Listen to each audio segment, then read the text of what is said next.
ये हमारा last topic है इस चैप्टर का। हम श्रीलंका के बारे में डिस्कस करेंगे अब।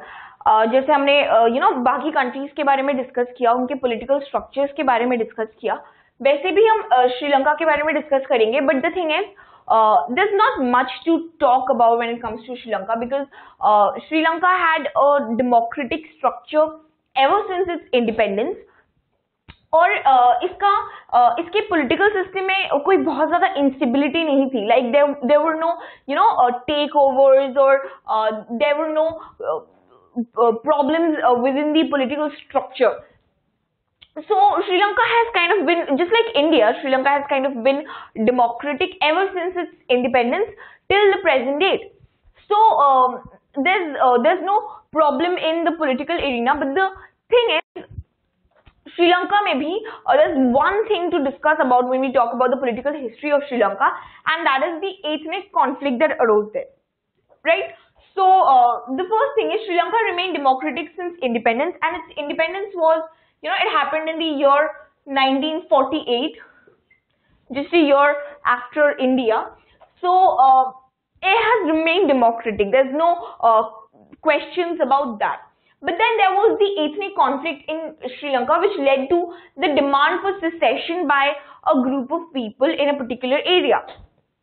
अब secession का मतलब ये होता है कि एक पर्टिकुलर कम्युनिटी होती है, एक पर्टिकुलर ग्रुप होते हैं जो एक कम्युनिटी को बिलोंग करते हैं, तो वो लोग अपने कंट्री से, जहाँ पे वो रह रहे हैं, वो उस कंट्री से काफी सालों तक कुछ डिमांड कर रहे होते हैं या उनके साथ कुछ बुरा हो रहा होता है.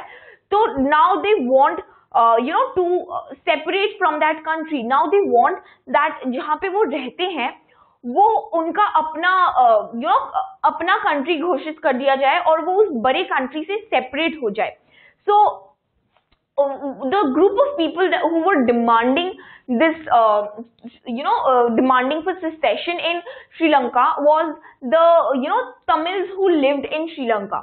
So Sri Lanka is basically a country where the Sinhala community is in majority, right? So obviously because the Sinhala community is indigenous to Sri Lanka, and obviously they are in majority, and these people, the Sinhala people, had this kind of a notion that the country of Sri Lanka, or Ceylon as it used to be known back then. So Sri Lanka was earlier known as Ceylon. So the Sinhala community, which lived in Sri Lanka or Ceylon, these people thought that Sri Lanka belongs to us, right? Not to people who might have migrated here, or who might have who are basically foreigners to our motherland. So they never gave any concessions to people from any other community, or to particularly to Tamil people.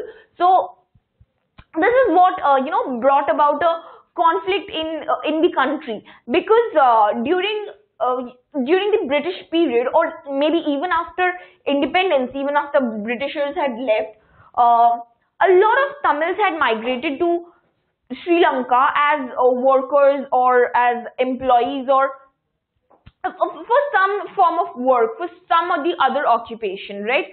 So these people had migrated and they had settled in Sri Lanka, and they were living there for generations, and now they had started thinking that now they had started becoming Sri Lanka had become their country now, right? So they didn't think about moving back to India with all their money and wealth and all their roots that they had now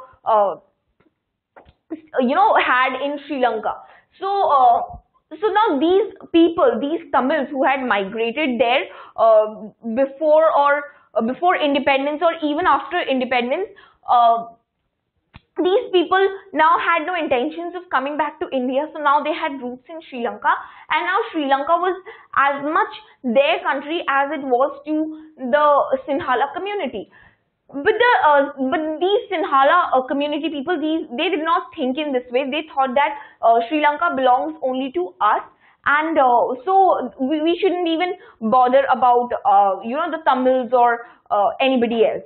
So this is what led to a conflict in the area.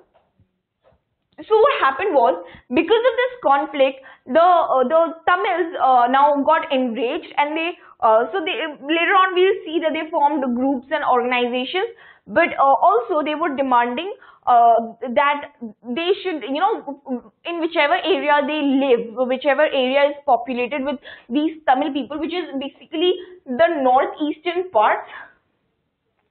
So the northeastern parts is kind of, it's the northeastern parts of Sri Lanka is where the Tamils, the Indian Tamils who had migrated and settled in Sri Lanka, these people were in majority, right? So now these people demanded that this area should be separated from Sri Lanka, and it should be given to them as their own country, and they called this the Tamil Elam. They wanted their own separate Tamil Elam. Let me write that down.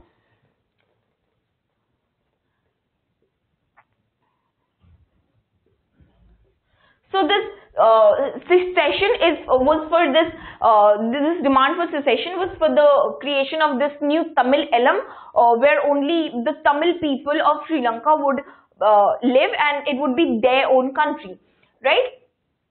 So the Sinhala community was hostile to Tamils, and this led to militant Tamil nationalism.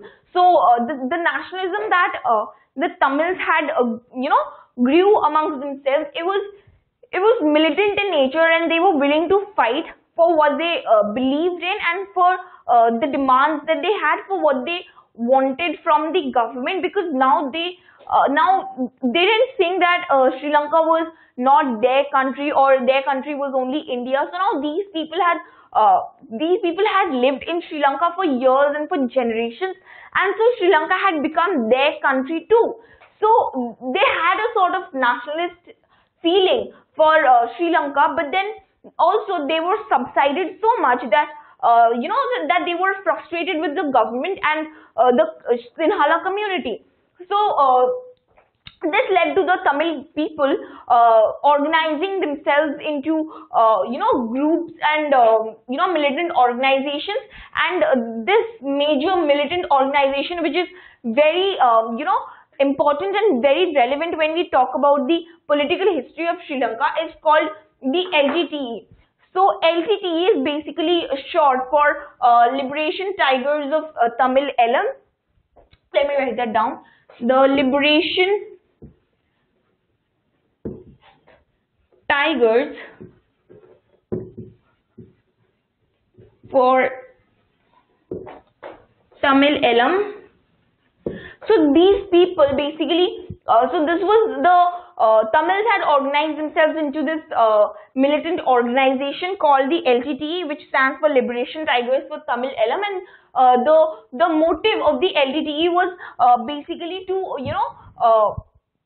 get a separate state for the Tamil people, which they called the Tamil Elam. So that was what the LTTE was meant to do. So in 1983, the LTTE started, demanding.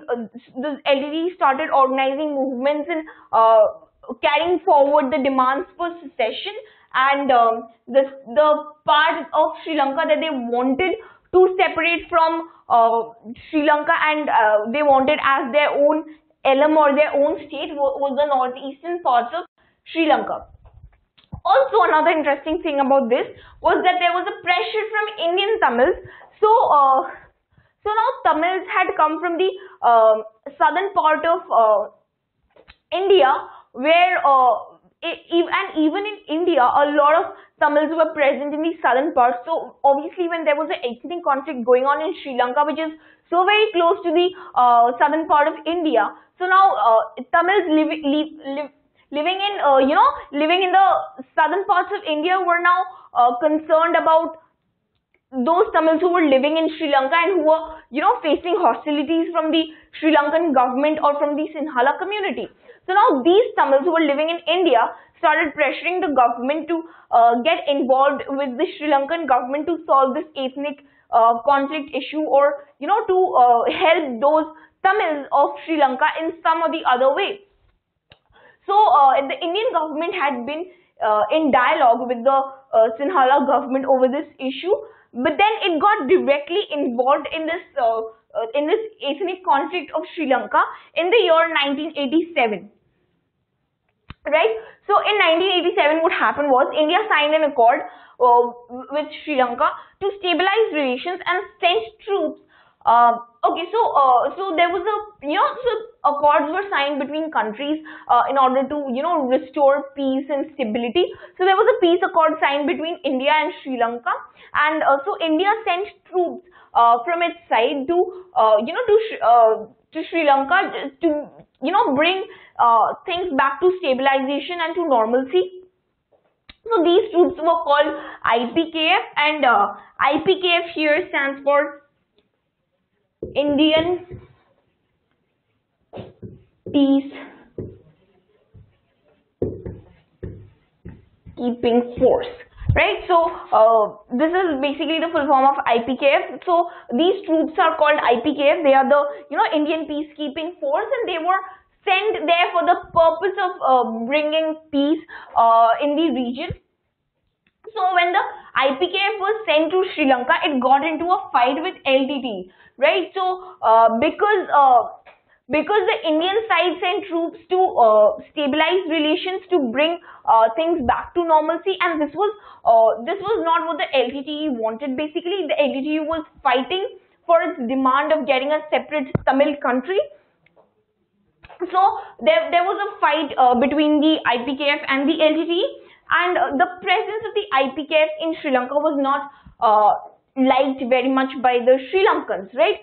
So they saw this as an attempt by India to interfere, right? So this entire situation did not work out very well for either side. So the Indian side had sent troops to bring about peace, but then the force that was sent got into a fight with LTTE, and also this was not liked by Sri Lankans because they saw this as an attempt by India to interfere in their own internal matters, which was not very approved by them.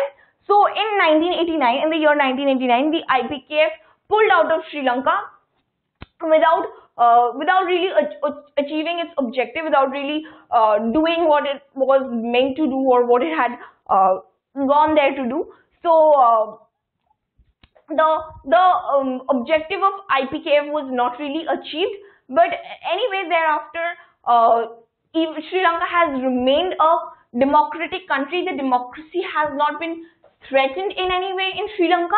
And regarding this ethnic conflict issues, there has been negotiations and confrontations and dialogues between countries, especially the Scandinavian countries like Norway and Iceland has been in dialogue with Sri Lanka, in order to solve this ethnic issue.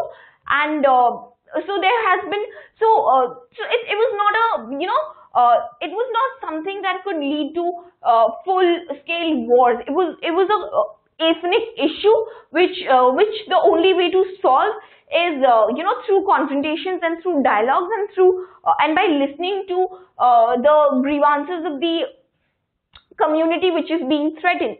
So even despite of these issues, Sri Lanka has remained democratic, and during the period right after independence, it has done the country's economy has done quite well. Actually, it had one of the largest GDPs or gross domestic products of the entire region, and the economy has worked out quite well, and the political structure, the political system of Sri Lanka has also remained quite successful in maintaining itself despite all the internal issues, all the ethnic conflicts happening in the country. So that's all there is about Sri Lanka. It has remained democratic, and there has been this ethnic conflict which we just studied about in details. But even then, even though the people of the Tamil community wanted a separate Tamil state for themselves, but these things have been somehow resolved through confrontations and dialogues, and nothing so far has been able to threaten the democracy in Sri Lanka. That's all there is about this country.